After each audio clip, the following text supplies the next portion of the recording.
everyone, welcome back to this channel पढ़ाकुलो। My name is CS Payal Popli and हम पढ़ रहे थे क्लास 12 का बिजनेस स्टडीज का एनसीईआरटी बुक। इसमें हम 6 चैप्टर्स ऑलरेडी फिनिश कर चुके हैं। फिलहाल हमारा चल रहा है चैप्टर नंबर 7 जो कि है डायरेक्टिंग। आई होप आप सभी ने प्रीवियस चैप्टर्स की वीडियोस देखी होंगी। नहीं देखी है तो प्लेलिस्ट का लिंक लिखा हुआ है डिस्क्रिप्शन बॉक्स में, जाके देख लीजिए। 12th क्लास का बिजनेस स्टडीज का पूरा सिलेबस मैं इस चैनल पे पढ़ाने वाली हूँ, सो कोशिश करिएगा कोई भी वीडियो स्किप ना हो। चलिए अब बात करते हैं कि आज इस वीडियो में हम क्या पढ़ने वाले हैं। आज का जो टॉपिक है ना, वो सिर्फ 12th क्लास वाले स्टूडेंट्स के लिए नहीं है। It's for everyone. जो भी मैनेजमेंट का कोई कोर्स कर रहा है, बीबीए कर रहा है, एमबीए कर रहा है, या कुछ भी ऐसा कर रहा है जिसमें मोटिवेशन टॉपिक आता है। यस, आज हम पढ़ने वाले हैं Maslow's need hierarchy theory of motivation के बारे में। बट इस वीडियो को शुरू करने से पहले मैं आपको हल्का सा आइडिया दे दूं कि बेसिकली हम बात किस चीज के बारे में करने वाले हैं। देखिए, ये बोलते हैं कि एक इंसान की बहुत सारी नीड्स होती हैं, बहुत सारी। ये तो आप भी समझते होंगे, आपकी भी बहुत सारी नीड्स होती होंगी। लेकिन क्या एक इंसान के लिए एक पर्टिकुलर टाइम पे सारी की सारी नीड्स इंपॉर्टेंट होती हैं? तो उसका आंसर है नहीं। एक इंसान की नीड्स सीक्वेंस में चलती हैं। एक नीड पूरी होती है तो उसको दूसरी नीड की याद आ जाती है, दूसरी नीड पूरी होती है तो उसको तीसरी नीड की याद आ जाती है, तीसरी नीड पूरी होती है तो चौथी नीड की याद आ जाती है, और ऐसे उसको याद आती रहती है अपनी अलग अलग नीड्स की। और एक नीड से दूसरी नीड पे जंप करने के लिए इस इंसान को लगता है बहुत सारा मोटिवेशन। दैट्स वाई इस थ्योरी का नाम है Maslow's need hierarchy theory of motivation. So I hope आपको इतना तो क्लियर हो गया है कि हम लोगों की नीड्स के बारे में बात करने वाले हैं और कैसे वो उन्हें मोटिवेटेड रखती है उस चीज के बारे में। बट यहाँ पे जो एसेंस है वो है हायरार्की। कैसे, आइए समझाती हूँ एक एग्जाम्पल की मदद से। इमेजिन करिए एक इंसान है, बहुत ज्यादा गरीब है, बहुत ही ज्यादा गरीब। मतलब इसके पास रहने के लिए तो छोड़ो, जगह है ही नहीं, लेकिन खाने के लिए भी कुछ नहीं है। सारा टाइम भूखा बैठा रहता है, बस वेट करता है कोई कुछ दे दे तो खा लूं बस। अब सोच के देखिए, ऐसा इंसान जिसने कुछ खाया नहीं है, उसके पास रहने की कोई जगह नहीं है, कोई सेफ्टी, कोई सिक्योरिटी नहीं है, उस इंसान की सबसे पहले नीड क्या होगी? खुद को इमेजिन कर लो इसकी सिचुएशन में। ऐसे मानो तुम्हारे पास कुछ भी नहीं है और तुम बहुत ज्यादा भूखे हो। तुम्हें सबसे पहली चीज क्या चाहिए होगी? गाड़ी, बंगला, घर? नहीं, तुम्हें चाहिए होगा खाना। जब इंसान भूखा होता है ना, तो वो सबसे पहले तलाश करता है खाने की चीज की। एक बार खाना मिल गया इसको, फिर उसके बाद ये कपड़ों के बारे में सोचेगा, फिर ये उसके बाद शेल्टर के बारे में, मतलब घर के बारे में सोचेगा। बोलते हैं ना, गरीब लोगों की क्या इच्छा होती है? रोटी, कपड़ा और मकान। तो बस वही बेसिक नीड्स के बारे में ये सबसे पहले सोचेगा और इन्हें फुलफिल करना चाहेगा। अब इमेजिन करिए कि इस गरीब इंसान के रोटी, कपड़ा और मकान का बंदोबस्त हो गया है। किसी इंसान ने बोला कि तू मेरे यहाँ पे छोटा सा कमरा है, वहां पे रह जाइयो और मैं तुझे रोज खाने के लिए कुछ आइटम दे दूंगा और कपड़े भी दे दूंगा अपने घर के पुराने वाले। तो ऐसे खाने पीने का इंतजाम इसका हो गया है, ठीक है। अब सोच के बताइए कि इसकी नेक्स्ट नीड क्या होगी? ये नेक्स्ट क्या चाहता होगा?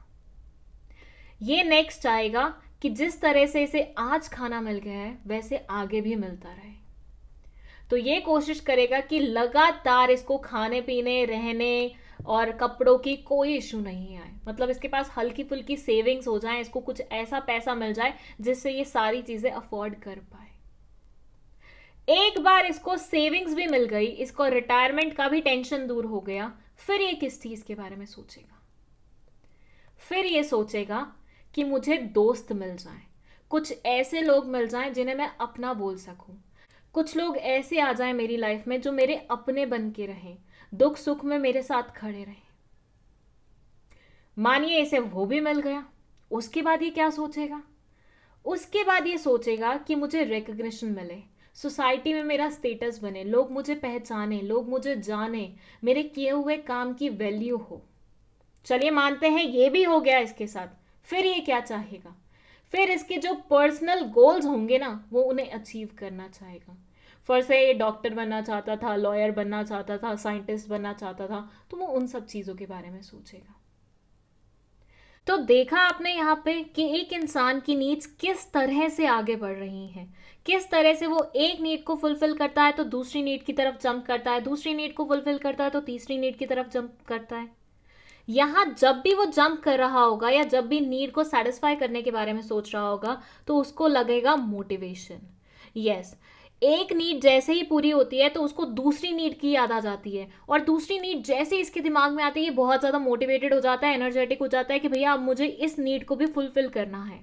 जैसे कि मैंने आपको प्रीवियस वीडियो में बताया था मोटिवेशन प्रोसेस में कि जब भी हमारी कोई अनसेटिस्फाइड नीड होती है तो उसकी वजह से हमें बहुत ज़्यादा टेंशन होने लगती है, और टेंशन होती है तो फिर हम सोचते हैं कि हम उस नीड को किस तरह से पूरा करें, और कोई ना कोई ऑप्शन ढूंढ के हम उस नीड को सेटिस्फाई करने की कोशिश करते हैं या फिर सेटिस्फाई कर लेते हैं। तो यहाँ इस इंसान के साथ बिल्कुल वैसा ही हो रहा है। स्टेप बाय स्टेप ये अपनी सारी नीड्स को फुलफिल कर रहा है मोटिवेशन की मदद से। तो यहाँ मैस्लो नीड हायरार्की थ्योरी इसी चीज के बारे में बात कर रही है। ये बोलती है कि हर एक इंडिविजुअल की कुछ नीड्स होती हैं जिन्हें पूरा करने के लिए वो हमेशा मोटिवेटेड रहता है, और ये नीड्स हमेशा सीक्वेंस में चलती हैं, हायरार्की में चलती हैं। चलिए लगे हाथ ना सारे नीड्स के नाम भी जान लेते हैं, क्योंकि यहाँ पे इस थ्योरी के अकॉर्डिंग हर नीड को एक नाम दिया गया है। जो हमारी फर्स्ट बेसिक नीड थी उसे हम बोलते हैं फिजियोलॉजिकल नीड। जो सेकंड नीड थी उसे हम बोलते हैं सेफ्टी सिक्योरिटी नीड। थर्ड जो थी उसे हम बोलते हैं बिलोंगिंगनेस नीड। और ये जो चौथी है इसे हम बोलते हैं एस्टीम वाली नीड, क्योंकि आपकी ईगो के ऊपर होती है ना, एस्टीम के ऊपर आती है। और लास्ट होती है हमारी सेल्फ एक्चुअलाइजेशन नीड। ठीक है, तो ऐसे करके 5 अलग अलग तरह की नीड्स हैं। चलिए अब बुक में क्या लिखा हुआ है इनके बारे में वो पढ़ लेते हैं। It says Maslow's need hierarchy theory is considered fundamental to understanding motivation. ये थ्योरी बहुत ज़्यादा ज़रूरी है मोटिवेशन का मतलब समझने के लिए। ये पर्टिकुलर इंसान है जिन्होंने ये पर्टिकुलर थ्योरी का इजाद किया था, दैट्स वाई इनका नाम पढ़ लीजिए। हो सकता है फैक्ट्स में कभी पूछ लिया जाए, वैसे मुश्किल ही है, बट आंसर में वेटेज बढ़ाने के लिए आप खुद लिख सकते हैं इनका नाम। ठीक है, इनकी थ्योरी बेस्ड है ह्यूमन नीड्स के ऊपर। ये बोलते हैं कि एक इंसान का जो नीड पैटर्न होता है वो एक पर्टिकुलर सीक्वेंस में चलता है। एक बार बेसिक नीड पूरी हो जाए तो वो ऊपर वाली नीड के बारे में सोचता है, वो पूरी हो जाए तो वो और ऊपर वाली नीड के बारे में सोचता है, वो भी पूरी हो जाए तो वो सबसे ऊपर वाली नीड के बारे में सोचता है। ऐसा कभी भी नहीं होगा कि एक इंसान यहाँ खड़ा है और डायरेक्टली इस नीड के बारे में सोच रहा है। मानिए ये इंसान है जिसको बहुत ज्यादा भूख लगी है, इसके पास खाने के लिए पैसे नहीं है, क्या ये सोचेगा कि मैं लॉयर बन जाऊं या अपने लॉ के सपने को पूरा करने के बारे में सबसे पहले ये सोचेगा? नहीं, ये अपनी बेसिक नीड्स को सेटिस्फाई करने के बारे में सोचेगा। सो हमेशा नीड्स का लैडर इस डायरेक्शन में मूव करता है according to this theory. He felt that within every human being there exists a hierarchy of 5 needs. इनका मानना था कि हर इंडिविजुअल के बीच में 5 बेसिक नीड्स तो होती हैं जिनको वो पूरा करना चाहता है अपने लाइफ टाइम में।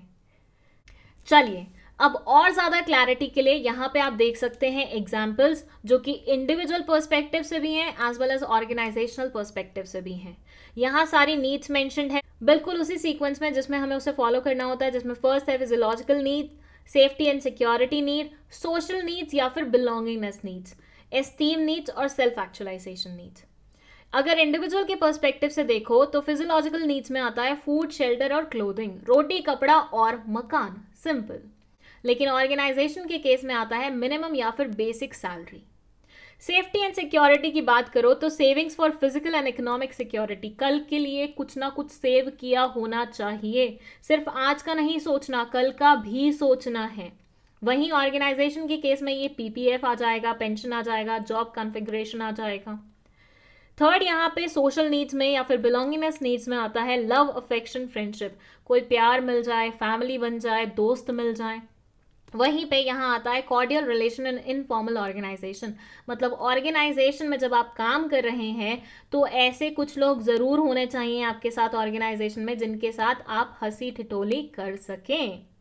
एस्टीम नीड्स में आता है maintaining a status in society, मतलब एक अहम को आपको थोड़ा सा सेटिस्फाई करना है। यहाँ पे आपकी ईगो सेटिस्फाई हो रही है कि मेरी सोसाइटी में कोई वैल्यू है, मेरा भी सोशल स्टेटस है।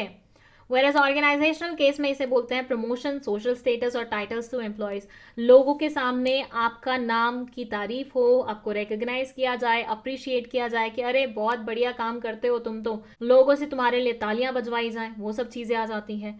और लास्ट इसमें आता है अचीवमेंट ऑफ सेल्फ एस्पिरेशन, और यहाँ आ जाता है अचीवमेंट ऑफ गोल, मतलब जो गोल्स आपने अपने लिए देखे हैं, ऑर्गेनाइजेशन के लिए देखे हैं, आप उन्हें पूरा कर रहे हैं। ये एग्जाम्पल्स वाला जो पेज है ना, वो बहुत ज़्यादा आपके काम आ सकता है जब आपको इस थ्योरी को एक्सप्लेन करना हो डिटेल वे में। चलिए, बेसिक फिजियोलॉजिकल नीड्स में बेसिकली ये बोलते हैं these needs are most basic in the hierarchy and corresponds to primary needs. ये सबसे नीचे आती हैं हायरार्की वाली लिस्ट में, और ये सबसे बेसिक नीड्स भी होती हैं जो हर इंडिविजुअल चाहता है कि उसे मिल जाए। इसमें hunger, thirst, shelter, sleep, sex सारी चीजें आ जाती हैं। सेकेंड है सेफ्टी सिक्योरिटी नीड, जिसमें ये बोलते हैं कि आपको सिक्योरिटी चाहिए, प्रोटेक्शन चाहिए कि कोई भी हार्म नहीं हो। आप किसी ऑर्गेनाइजेशन में अगर काम कर रहे हो तो आप ऐसे मशीनरी पे काम तो नहीं कर रहे जिससे आपकी हेल्थ को या फिर आपकी लाइफ को कोई खतरा पड़ सकता है, वो पर्टिकुलर चीज़ आ जाती है इसमें। आपको स्टेबल इनकम मिलती रहेगी, सेविंग्स हो रही हैं, आपकी रिटायरमेंट का पहले से ही प्लानिंग हो गया है, पेंशन वेंशन तुम्हारी सही मिलेगी तुम्हें, वो सारी चीज़ आपकी इस पर्टिकुलर नीड में फुलफिल हो जाती हैं। अच्छा, ये वाली जो नीड है ना, इसको अलग अलग नामों से जाना जाता है। इसको एफिलिएशन के नाम से भी जाना जाता है, बिलोंगिंग के नाम से भी जाना जाता है, और सोशल के नाम से भी जाना जाता है। तो कोई भी नाम आ सकता है, आपको पता होना चाहिए कि इस पर्टिकुलर नीड के बारे में बात हो रही है। इसमें आप सोशल बिलोंगिंगनेस चाहते हैं, एक्सेप्टेंस चाहते हैं लोगों से फ्रेंडशिप चाहते हैं, एक्सपेक्ट करते हैं वो आपके दोस्त बने, आपके साथ प्रेम प्यार बांटे एंड ऑल। एस्टीम नीड्स में बेसिकली बोलते हैं self respect, autonomy, status, recognition और अटेंशन। लोग की अटेंशन आपको मिल रही है, लोग आपको रिकग्नाइज कर रहे हैं, आपकी सेल्फ रिस्पेक्ट अच्छी बनी हुई है और आपको किसी के अधीन काम नहीं करना पड़ रहा। ऑटोनॉमी वाला स्टेटस है आपका, मतलब फ्री वे में आप काम कर रहे हैं। सेल्फ एक्चुअलाइजेशन में ये बोलते हैं it is the highest level of need in the hierarchy. ये सबसे ऊपर आने वाली नीड है आपकी हायरार्की वाली लिस्ट में। It refers to the drive to become what one is capable of becoming. एक इंसान कहाँ पहुंच सकता है, वो पर्टिकुलर कैपेसिटी के बारे में बात हो रही है। वो मैक्सिमम कितना अचीव कर सकता है, उस पर्टिकुलर चीज के बारे में बात हो रही है।